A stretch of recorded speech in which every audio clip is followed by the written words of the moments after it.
Every single day, over 8 billion times, human beings type a question into a little white box and expect the entire world's knowledge to answer back in under a second. That white box was built by a 6-year-old refugee who arrived in America with almost nothing. To see how a single white box became an engine of global curiosity, we have to look at the specific pressures that shaped Sergey Brin long before he arrived at Stanford. 1973, Moscow, a city of high-rises and red banners, where individual potential was strictly governed by state control. The Brin family's daily life was physically boxed in. Sergey, his parents, and his grandmother lived in a tiny 3-room apartment in central Moscow. But the intellectual limits were far more rigid. Sergey's father, Mikhail, was a gifted mathematician, but state-sponsored anti-Semitism blocked him from studying astronomy. He was forced into economics instead. When the family applied for an exit visa in 1978, both parents were immediately fired. They spent 8 months without an income, waiting in that apartment for a decision that would determine if they would ever be allowed to leave. The visa finally arrived in 1979. 6-year-old Sergey crossed the border as one of the last Jewish families allowed through this formidable bureaucratic wall before the Iron Curtain was sealed. The family landed in Maryland, and the barriers they faced in Moscow vanished. Mikhail became a mathematics professor at the University of Maryland, and Eugenia secured a role matching her expertise. She became a research scientist at NASA's Goddard Space Flight Center. In 1 generation, the family moved from state suppression to the leading edge of American research.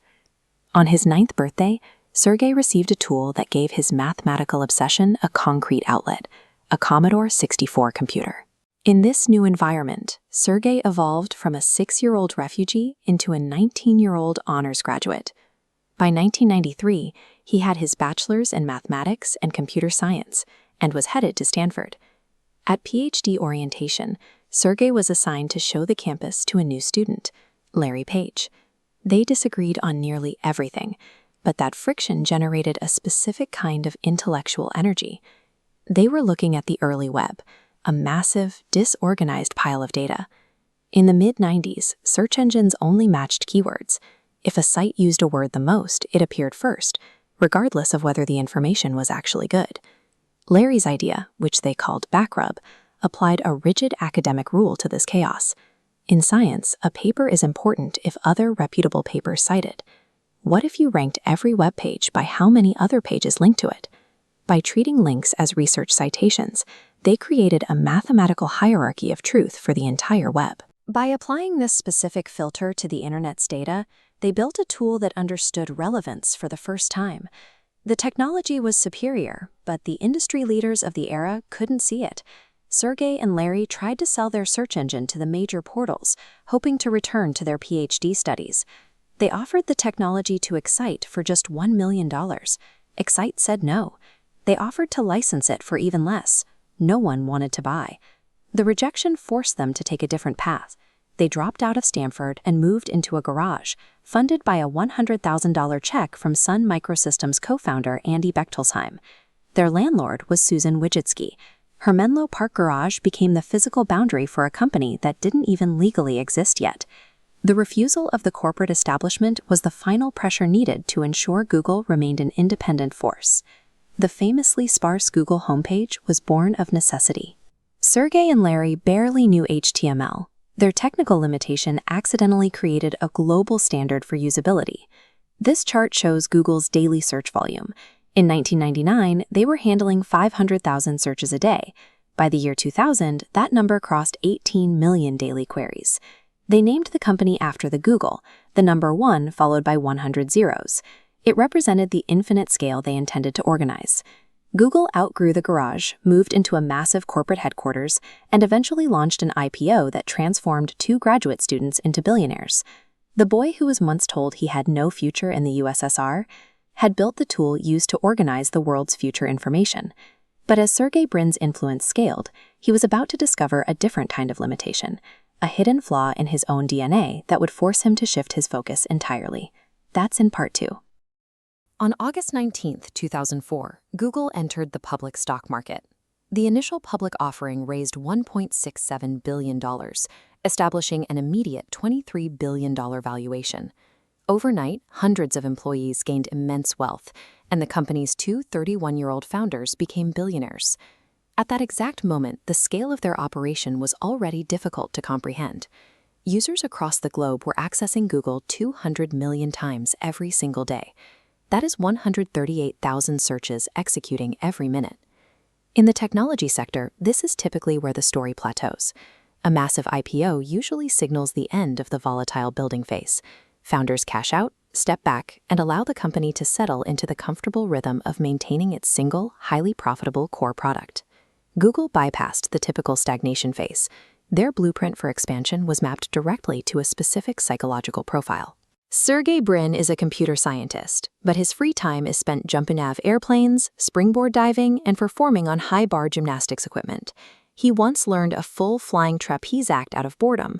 This is a man who actively seeks out extreme physical risk, and that exact trait formed his guiding philosophical thesis. Solving massive, nearly impossible problems is actually easier than solving small ones. When a goal is intimidating enough, there is far less competition. To understand how Google expanded from a search engine into an empire that shapes human civilization, you have to view it through this daredevil psychology. Brin took the concept of extreme personal risk and institutionalized it.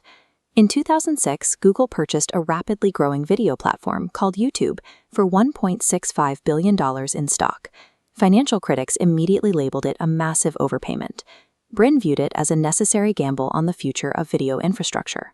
Today, YouTube alone is valued at over $300 billion. That acquisition triggered a cascade of audacious expansions.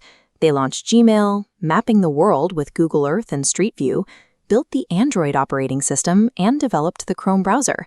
They systematically built distinct, massive platforms and linked them together. They secured absolute dominance over human attention by treating multi-billion-dollar gambles as standard operating procedure. Once the digital space was secured, Brin pushed the empire into the physical world. He funded a secretive research lab known as Google X. Through this lab, he financed early hardware moonshots, most notably developing autonomous vehicles well before competitors recognized the viability of self-driving cars. He drove an aggressive push into wearable technology with Google Glass in 2012. It was a massive commercial flop, but it proved his willingness to enter a market an entire decade early. Under Brin's psychological framework, failure was an acceptable outcome of ambition. He considered a highly ambitious failure far more valuable to the organization's culture than a safe, predictable success. But housing these wildly unpredictable bets required a completely new corporate structure. In 2015, the company executed a massive pivot. They created a sprawling holding company called Alphabet Inc., moving the highly profitable Google search business down to operate as just one distinct division. This diagram outlines the exact purpose of Alphabet. It serves as the ultimate corporate sandbox. The structure was engineered specifically to institutionalize and contain extreme risk, allowing Brin to fund ridiculous, world-changing bets without ever threatening the stability of the core search engine. In 2008, the stakes of Brin's risk-taking philosophy shifted from corporate to deeply personal. He submitted his DNA to 23andMe, the genetic testing company co-founded by his then-wife, Anne Wojcicki. The results revealed a severe defect. Brin carries a mutation in the LRRK2 gene. This specific genetic anomaly gives him a severe 50 to 80% lifetime risk of developing Parkinson's disease. Confronted with the statistical likelihood of severe physical decline, Brin responded with total transparency. Instead of hiding his medical data, he published a public blog post detailing his genetic risk to the world.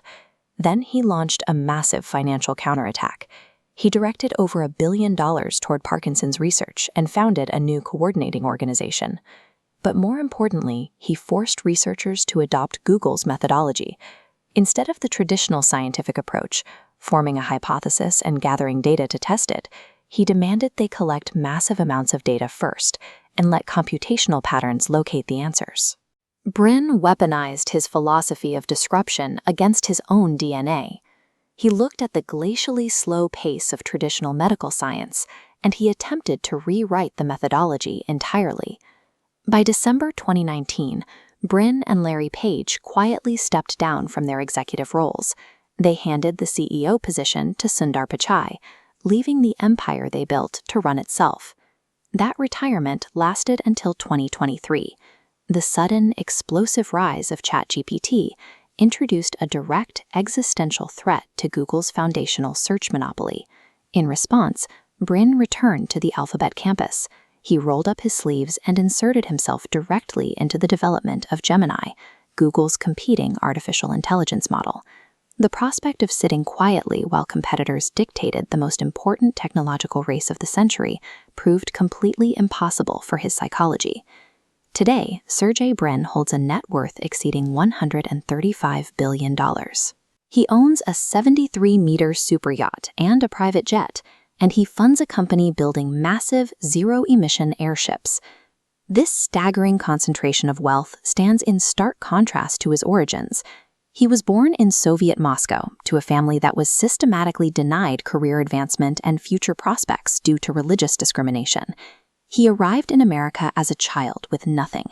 He spent the next 3 decades building a tool that bypassed the elite gatekeepers of information, providing the sum of human knowledge to any person with an internet connection, entirely for free.